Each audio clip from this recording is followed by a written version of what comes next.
અલ્પેશભાઈ આપણી વચ્ચેથી અન્ય કાર્યક્રમમાં એક થઈ અને તમામ બદીઓને તિલાંજલિ આપીને આજે એક એવું સંગઠન આપણે બનાવ્યું છે કે ગુજરાતના કોઈ ખૂણે થઈને ઊભી રહે.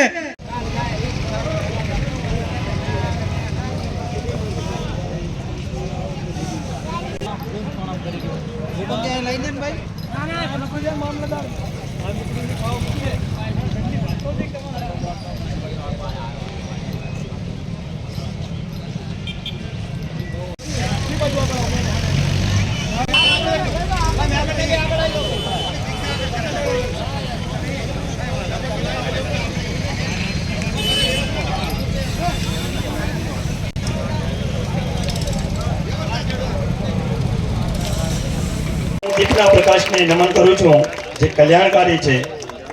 આરોગ્ય અને ધન સંપત્તિમાં વધારો, જીવન જેમ અંધકારમય હોય એમ દીપના પ્રકાશ આપણું જીવન પ્રકાશિત બને એવી ઈશ્વરને પ્રાર્થના કરીએ છીએ.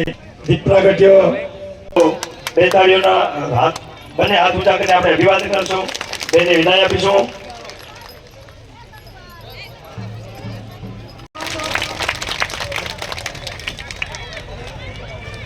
આજે તો જપાન રેખામાં છે લો પૂરા નેતા તરીકે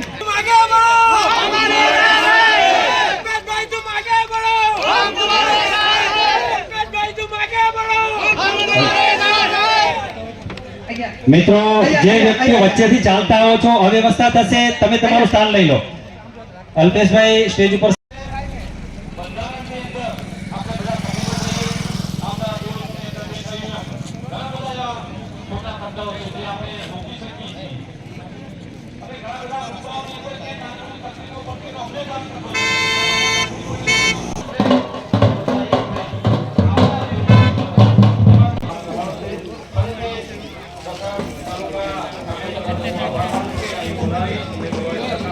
વાત એટલી જ છે કે સમગ્ર ગુજરાતમાં કોમન મુદ્દાઓ સાથે આપણે કઈ રીતે આગળ વધી શકવાનું હોય તો આપણે એમાં 10-15 મુદ્દાઓ એવા છે કે સમગ્ર ગુજરાતમાં આપણે એને કોમન રીતે એનું પાલન કરી શકીએ.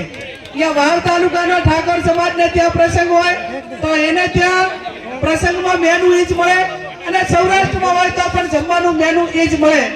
આવું જેમ આપણે હમણાં કેશવભાઈ અલ્પેશભાઈ એ આયોને વર્ષમાં એક જ વખત આગળ વધવા માટેના પ્રયત્નો કર્યા છે અને આગળ વધવા માટેના પ્રયત્નો એ કર્યા છે કે ત્યાં જે ઠાકોર સમાજના 5000 ની વસ્તી વાળા છે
એકમાં જ આવી જાય કમ્પ્લીટ યાર.